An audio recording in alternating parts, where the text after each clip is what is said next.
என்ன ஒரு தைரியம்! புதிய கட்சியை தொடங்கி மதுக்கடைகளை திறப்பேன் என பிரசாந்த் கிஷோர் வாக்குறுதி. பிரபல தேர்தல் வியூக நிபுணரான பிரசாந்த் கிஷோர் புதிய அரசியல் கட்சியை தொடங்கியுள்ளார். தேர்தல் வியூக நிபுணரான பிரசாந்த் கிஷோர் புதிய கட்சி ஆரம்பிப்பதாக ஏற்கனவே அறிவித்தும் இருந்தார்.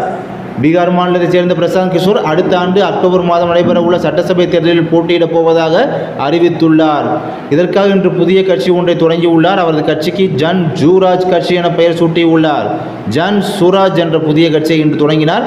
மேலும் 2020 சட்டசபை தேர்தலில் தனது ஜன் சுராஜ் கட்சி போட்டியிடும் எனவும் ஆட்சி அமைந்தால் மது விலக்கை ரத்து செய்து மதுக்கடைகளை திறப்பேன் என வாக்குறுதி அளித்துள்ளார். ஆம், என்னுடைய ஆட்சி அமைந்துச்சுன்னா மது விலக்கை ரத்து பண்ணி மதுக்கடைகளை திறப்பேன் என வாக்குறுதி அளித்திருக்கிறார்.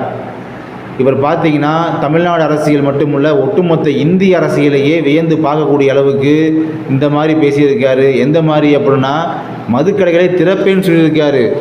அப்போ இவர் என்ன முடிவில் இருக்கார், இவர் என்ன பேசுகிறது, நல்லதா கெட்டதா அப்படின்றத இதை பற்றி நீங்கள் என்ன நினைக்கிறீங்க அப்படின்றத மறக்காமல் கீழே உள்ள கருத்துக்கள் பட்டியல் தெரிவிக்கவும். அதை பற்றி உங்களுடைய கருத்துக்கள் வரவேற்கப்படுகின்றன. நாங்களும் உங்களுடைய கருத்துக்களை பார்த்து கொண்டு தான் இருக்கிறோம். நன்றி.